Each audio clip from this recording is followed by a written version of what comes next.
Mi nombre es Reyes Soberanis Morenos y tengo 55 años de edad. Ok. ¿Cuál es el cargo que ocupas en la COR y en el Congreso del Trabajo? En la COR soy el secretario general del Comité Ejecutivo Nacional y aquí en el Congreso del Trabajo soy el primer vicepresidente del Congreso. Ok. Cuéntanos un poco cómo inicias en el sindicalismo, por favor. Bueno, desde que yo llego a la Ciudad de México en el 79 para ingresar a la vocacional, para hacer mi estudio medio superior, eh, tenía que trabajar para estudiar. Me enrolé en las industrias porque yo estudiaba para técnico en máquinas y herramientas en el Politécnico y ahí agarré el oficio de tornero siendo estudiante y ingresé a las fábricas para trabajar en eso.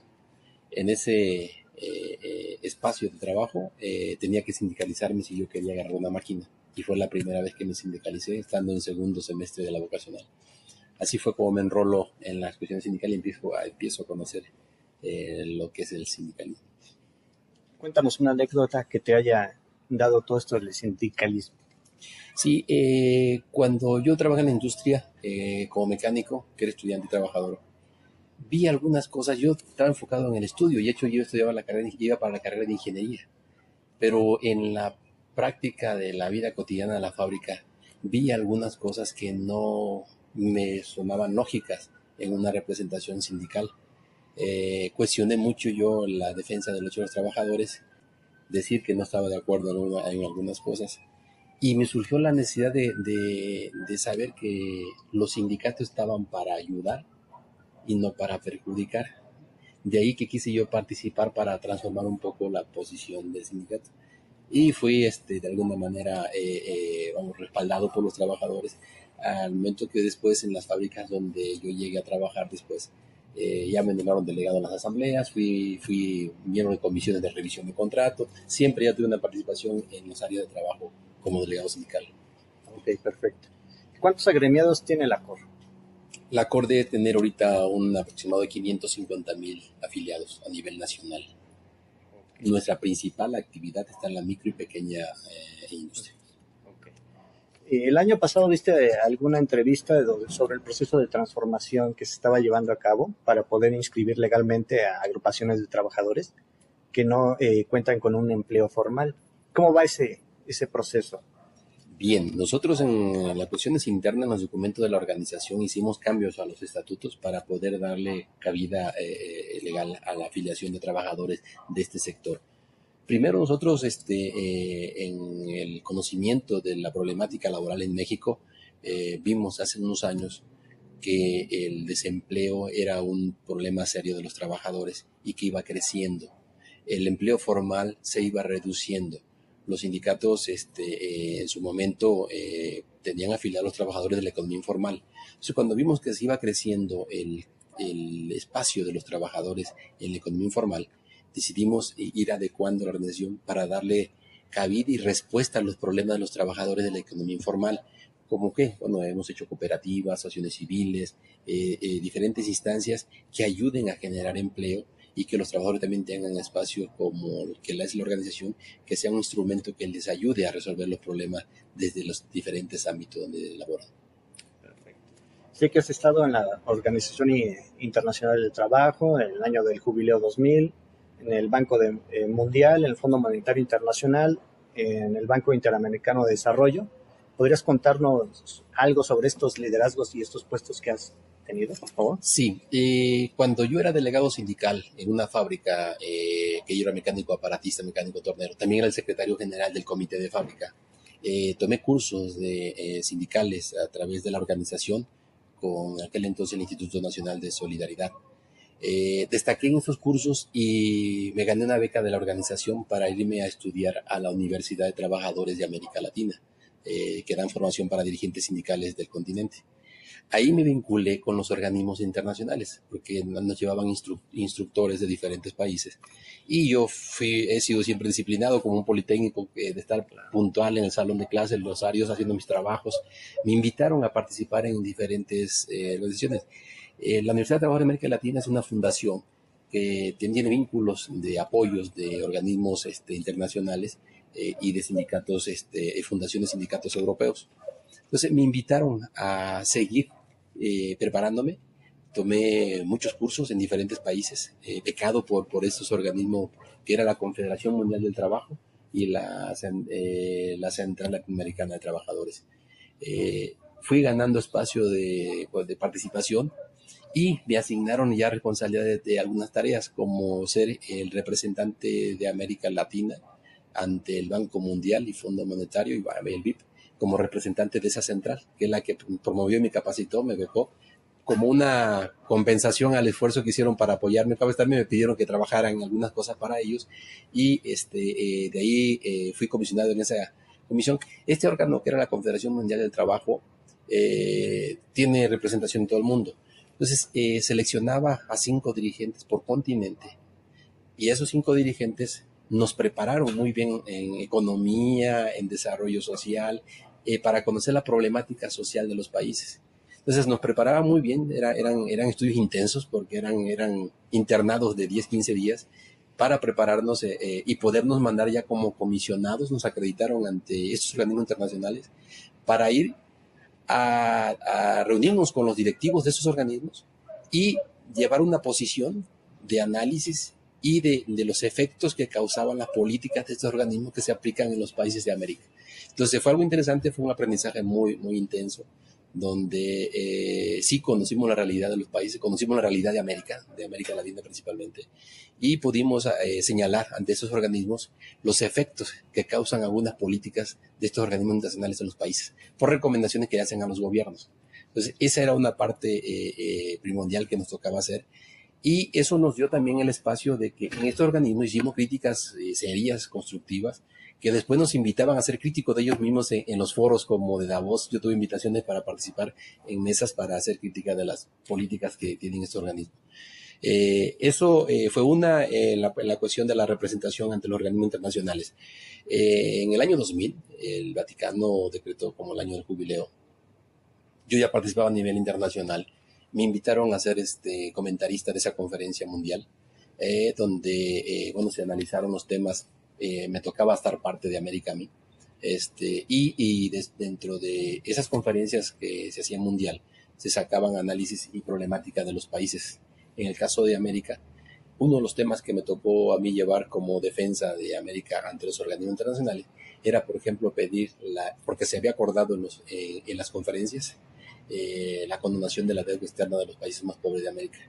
Y se elaboraron documentos, hicimos misiones con los diferentes continentes y fuimos a los países. Entonces yo fui miembro de la delegación que fuimos a hacer la solicitud a estos organismos de este tipo de cosas como la condonación de la deuda externa de los países. Lo logramos creo que uno nada más, no son 2 países de América, que fue Haití y no recuerdo el otro. Entonces, esas tareas las llevábamos como representante ya del continente ante estos organismos. Fueron las participaciones que yo tuve en el internacional. Seguí teniendo el apoyo de este organismo que es la Confederación Mundial de Trabajo, la Universidad de Trabajo de América Latina, y mi visión era prepararme a nivel sindical más fuerte.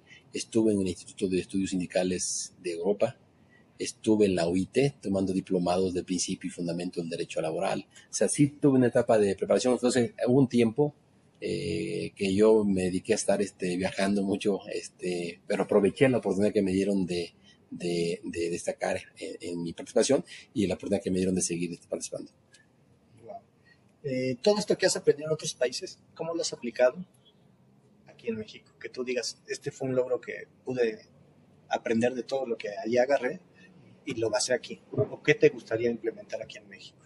Bueno, la forma de participación y discusión dentro de las organizaciones en México a nivel internacional. Yo tuve participación en foros de sindicatos europeos y de América.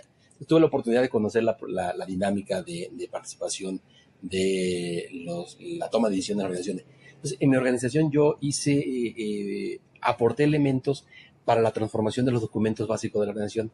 O sea, fuimos participantes en las reformas de los estatutos de las naciones que en ese entonces, te hablo cuando yo ya tomo un cargo en la organización, era muy difícil que las dirigencias ya con señores de edad pudiera haber cambios para abrir los espacios a los jóvenes, por ejemplo, ¿no?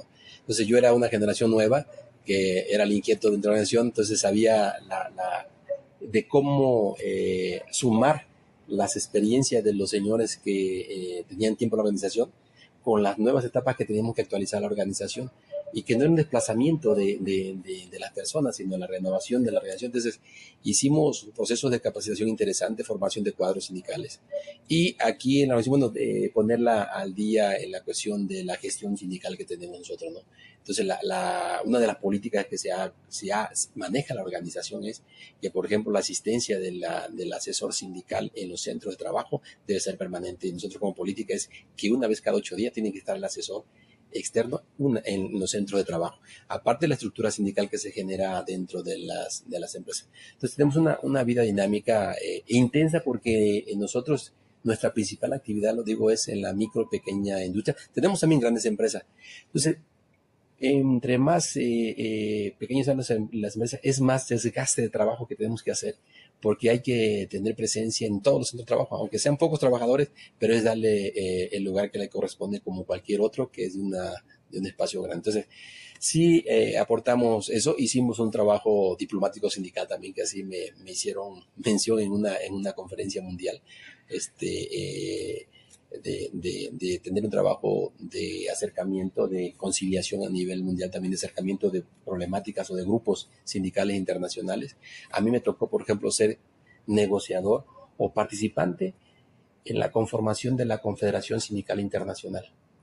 La CCI, que se fundó en Viena, en Austria, por ejemplo, fue un proceso de 2 años para agrupar a las 3 centrales sindicales internacionales, que era la Confederación Mundial del Trabajo, que yo pertenecía, que era la CIOLS, donde estaban otros sindicatos de México como la CTM, la CROC y la UNT, y la FCM, que era la Federación Sindical Mundial, donde están los sindicatos independientes de los países de América.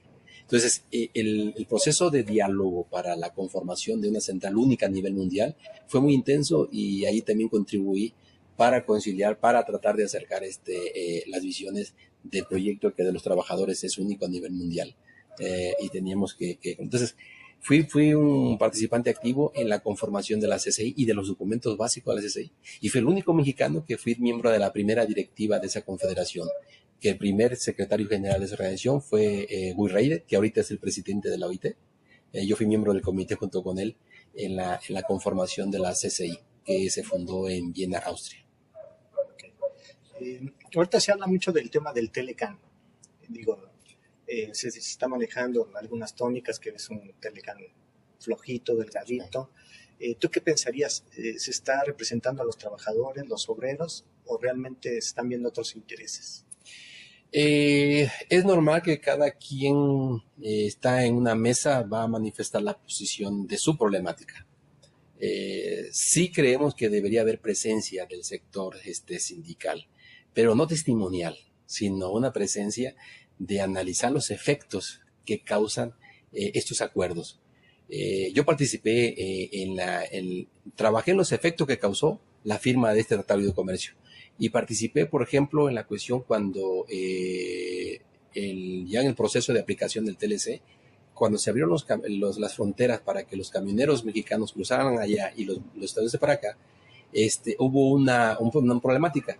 ¿Por qué? Porque la cultura de manejo, las formas, los instrumentos no son los mismos. Entonces, los sindicatos de Estados Unidos fueron los primeros opositores que se le abrió la frontera a los mexicanos, cuestionándonos que no teníamos la capacidad, la maquinaria que traíamos era obsoleta, una serie de elementos, y me tocó participar con los sindicatos como los Teamster, que es un sindicato de transporte muy importante de Estados Unidos. Y defendimos la posición de esos efectos. Y uno de los puntos que decíamos nosotros en la asistencia aquí en México era de que cuando hay acuerdos entre personas que son iguales, pues los acuerdos son iguales. Pero cuando las diferencias en métodos y en formas de los países, como era México, Estados Unidos, Canadá, no estábamos en condiciones iguales para poder acordar las cosas iguales. Tenía que haber equilibrios para los efectos que después se vendrían. Entonces, en esta ocasión también a mí me llama la atención, me preocupa que pueda haber acuerdos que después suframos efectos en los trabajadores o en la política de los trabajadores. Entonces, sí nos ayudó el TLC, por supuesto, porque vino más inversión, se abrieron las fronteras, nos provoca que seamos más competitivos, pero hay efectos que también dañan, y esos son donde los sindicatos de manera profesional deben de participar en esta mesa para cuidar la parte de los beneficios laborales, de los derechos sociales. Los sindicatos a nivel mundial se los tienen considerados, por ejemplo, los organismos internacionales. Siempre en los acuerdos internacionales se abren espacios, por acuerdo de los gobiernos, a la sociedad civil. Ya no como sector, sino a la sociedad civil, donde entran académicos, intelectuales, ahí entran los sindicatos. Entonces, es importante que haya la opinión. ¿Existe ahorita? Están los mecanismos, pero no hay la participación real. O sea, sí están los instrumentos, por ejemplo, en el Tratado de Libre Comercio México-Unión Europea, por obligación en los acuerdos, habla de que tiene que tener la participación de la sociedad civil. Y está registrado, o sea, es una obligación. Y de hecho, siempre que ha habido una reunión México-Unión Europea para ver eso, previo a la cumbre de los gobiernos, tiene que haber la reunión de la sociedad civil, donde participamos sindicatos, académicos, tanto de Europa como y lo hacemos aquí en México y lo hacemos en Europa. O sea, yo dejé de participar porque ya no me invitaron en su momento, pero era para analizar precisamente eso, que cuando llegaron los gobiernos, tuvieran el punto de vista de nosotros en los espacios. Entonces pudimos participar allí en hacer saber los efectos que vemos nosotros desde el punto de vista de los trabajadores. Entonces yo creo que aquí es importante que en este sí haya la participación de los trabajadores para tener una opinión, sobre todo de que ayude a que los efectos sean de beneficio para todos, no que se beneficie un solo sector y tenga prejuicios otro. ¿Tú sí aceptarías una invitación para estar en las mesas de trabajo del TLC? Por supuesto, o sea, yo sí lo haría, ya lo he hecho a nivel internacional, lo he hecho con los sindicatos y no solamente los sindicatos, porque en esas reuniones de la sociedad civil van todos. O sea, van los académicos, las universidades, van los intelectuales, van los sindicatos, de trabajo del campo. O sea, es más amplio que una cuestión sindical. Y cada quien en esos espacios hay que hacer saber la opinión de nosotros en esas. Entonces sí he participado yo en estas reuniones a nivel internacional. Desgraciadamente a veces no ha sido por invitación de las autoridades mexicanas, ha sido por organizaciones internacionales que me han invitado a participar en este tipo de eventos. Okay. Pasemos a lo que es la reforma laboral. Sí. Sabemos que se encuentra atascada en el Senado, se dice que no hay representación de los obreros. ¿Qué me puedes decir de este caso? Sí, creo que la reforma que se hizo constitucional el año pasado abrió el espacio a adecuar las normas laborales en México de acuerdo a las realidades que se viven ya en este presente. Ahí se mandata que se reforme la ley secundaria, o sea, la reglamentaria, que es la ley del trabajo, y que había un plazo de que se hiciera a más tardar el 24 de febrero de este año. No se dio. Yo entiendo que por muchas razones. Primera, por posición de los diferentes actores que deben participar en esto. Y creo que ahorita en las condiciones actuales, si se hubiera hecho, hubiera generado mucha polémica. En primera, porque no fueron considerados toda la representación del sector, al menos obrero, puedo decirlo, porque aquí yo dialogo con muchas centrales sindicales que no tuvieron la oportunidad de poder participar o opinar, cuando menos, en esta conformación. Creo que cualquier cambio a cualquier ley debe estar por encima los derechos humanos, los derechos laborales, los derechos sociales de los trabajadores. Entonces, en ese sentido debe de estar la participación enfocada a defender esa parte de intervención de los sindicatos. Para la próxima legislatura, yo creo que sí va a haber un representante de los sindicatos. Por parte de la CTM va a estar el licenciado Aceves del Olmo, en plurinominales al Senado. ¿Crees que ahí va a estar ya representado la clase obrera, los sindicatos, todo esto, para llevar a cabo la reforma laboral?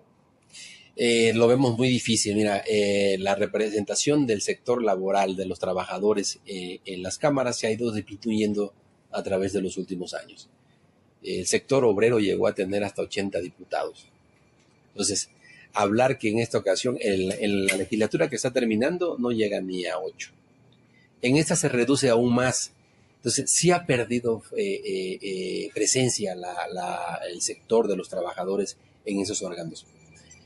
Y hay que ver por qué causas, o sea, sí tenemos que revisar por qué causa ha perdido la participación en este sector, que creo que es necesario que haya una representación de todos los sectores, no hablo del sindical, pero equilibrado, o sea, debe haber un equilibrio entre las representaciones de los parlamentos en México, que eso no se da. Aquí quien más fuerza tiene es quien más impone con el número de representaciones, y eso no ayuda al país. Debe haber mecanismos dentro de los partidos y dentro de los procesos electorales, que haya representación equitativa de la sociedad, que vemos que no lo hay. Y por otra, bueno, ya con una debilidad de presencia en inversión, limita más o dificulta más posturas de posiciones de los trabajadores para defender o cuestionar un cambio a las leyes. Precisamente eso que mencionas, y bueno, se ha mencionado en los debates presidenciales, que los sindicatos son unos elefantes blancos que solo sirven para favorecer a algunos, y esto viene así como a detonar el boom por la presencia de Napoleón Gómez Urrutia. Sí.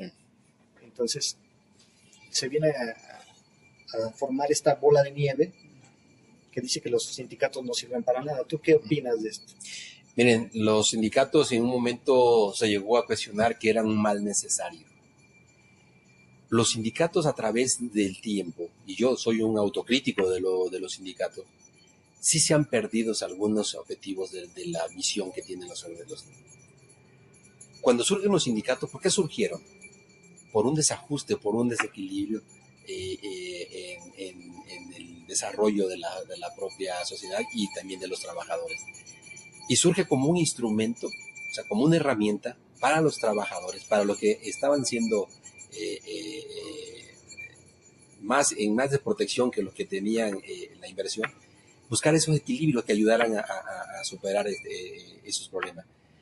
Y eso fue bueno, porque a través de cuando surge el sindicalismo, surge con esa intención de que sea ese instrumento, esa herramienta, para defender lo que se estaba logrando en ese momento, pero también para cambiar las condiciones en beneficio de los trabajadores. Buscar ese equilibrio entre los factores de la producción. A través del tiempo ha habido también personajes que se han incorporado en la vida sindical, que han desvirtuado la esencia y el origen de los sindicatos. Hay quien ha utilizado el sindicalismo como trampolín para espacios políticos o para cuestiones económicas, y se ha perdido el origen en algunos casos. Pero eso no quiere decir que el sindicalismo sea malo. Hay dirigentes que han hecho mal uso de ese instrumento para defensa de los trabajadores. Entonces, creo que en la etapa que estamos viendo ahora, no solamente en México, en el mundo, hay una gran desigualdad, no solamente en lo económico ya, sino en otras cosas más, que los sindicatos deberían de recuperar esa esencia para que puedan ser equilibrio de las condiciones de los trabajadores. Entonces, el hecho de que haya habido algunos dirigentes que hayan hecho mal uso de su representación, no se puede descalificar al sindicalismo por esto. Yo a veces analizo que son hechos con intenciones para descalificar un sector, para poder avanzar en otro. Y eso a veces no nos hemos dado cuenta de que hay políticas que se planean desde diferentes espacios para desvirtuar, para corromper y debilitar para poder sobreponerse. Yo creo que tenemos los sindicatos, tenemos que hacer una profunda reflexión si se han cumplido los objetivos del sindicalismo por lo que fue creado, y si en la actualidad estamos cumpliendo con ese objetivo. Y además que yo puedo decir que no se han cumplido, porque México es uno de los países donde los salarios son más bajos.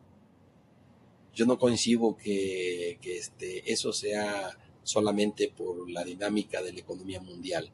También se debe por qué han dejado de ser los sindicatos para que eso se dé.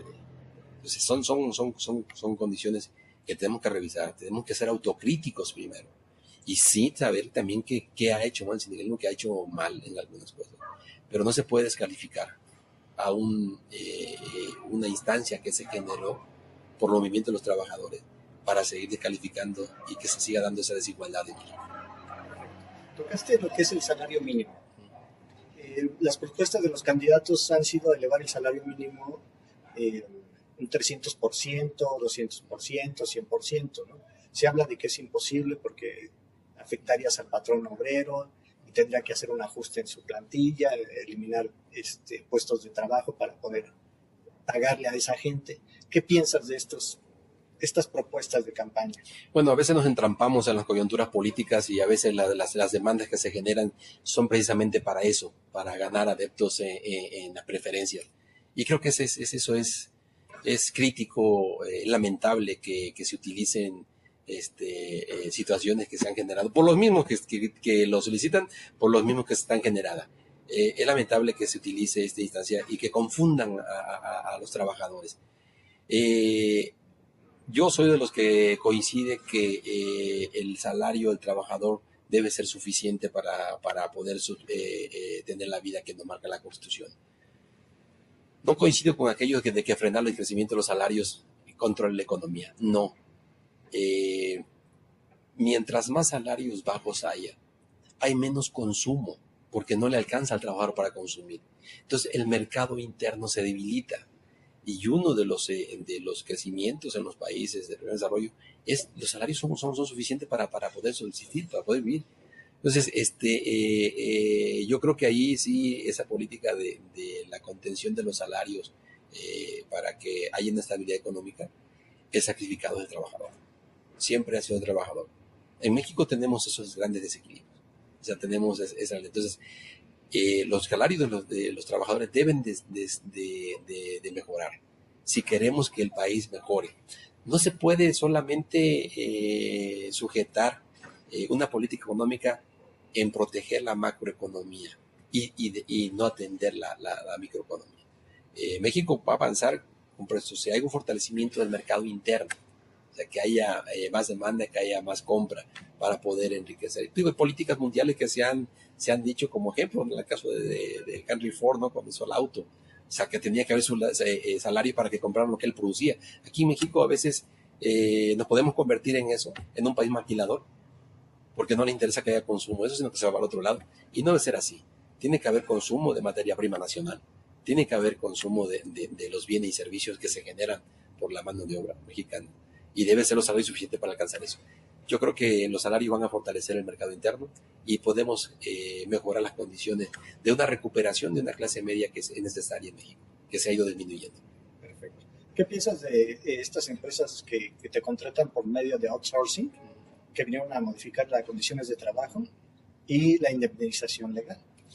Eso es un mecanismo de explotación de los trabajadores a través de instancias que se generan como el famoso outsourcing. Deplorable el que se contenga el crecimiento de los trabajadores a través de esos mecanismos. El intermediarismo en México es algo que le ha hecho daño, y no solamente en el empleo. Hablo también del campo, por ejemplo, como intermediarios son los que tienen las grandes ganancias y quien siembra el producto apenas le alcanza para seguir subsistiendo. O sea, eso no puede ser. En los salarios está pasando lo mismo. No es posible que haya empresas que crezcan, que sean negocio a costa de la reducción de los ingresos de los trabajadores. Eso es algo dañino para el país. Es sano que haya empresas que den servicios emergentes o que no son de especialidad en los centros de trabajo, porque a veces eso también eleva costos, pero eso se ha pervertido y se ha desvirtuado, el que se ha ido más sobre el abaratamiento de la mano de obra. Eso es lo que ha sido utilizado este instrumento. Ya casi para finalizar. Este año la COR cumple 51 años de existir. ¿Hay alguna celebración que piensan hacer para su aniversario? Sí, bueno, nosotros nos reunimos cada año. Justamente el estatuto marca que ahí debe haber un congreso en el aniversario de la organización, donde analizamos la problemática interna y externa, la laboral, o sea, los temas que afectan a los trabajadores, temas locales, regionales y nacionales. La celebración que hacemos nosotros es hacer, primero reunirnos para hacer una revisión de la situación laboral interna y externa, incluso internacional, y como en este caso que también haremos un análisis de la situación política, efectos y causas que causan estos procesos electorales, y fijaremos nuestra posición en relación a los temas nacionales para tratar de seguir siendo vigentes en la lucha de la defensa de los trabajadores. Okay. La última pregunta sería, ¿qué sigue en el ámbito profesional para Reyes Soberanes Moreno? no sé, un libro, un manifiesto, algún puesto? ¿Qué es lo que sigue para ti? O sea, digo, conoces tanto que sí sería bueno que alguien aprovechara todo esto, ¿no? Que se encuentra luego desperdiciado. Bueno, seguir aportando mi participación, mi opinión en los escenarios donde correspondan, como ahorita lo estoy haciendo aquí en el Congreso del Trabajo, en su oportunidad en las reuniones que pueda participar de camarales o de las empresas, aportar. Sí me gustaría, de hecho hubo la intención, pero no hubo los recursos para hacer una recopilación de la historia de la COR en qué ha influido concretamente. Sabemos qué es, pero nos faltó esa parte de difundirlo. Espero terminarlo este año, el poder recabar y que haya un documento que sirva de que hable de las etapas del sindicalismo en México. Entonces, yo seguiré aportando mi esfuerzo en cualquier espacio que ayude a despertar la participación y la opinión de los trabajadores. Muchas gracias. No, gracias a ustedes.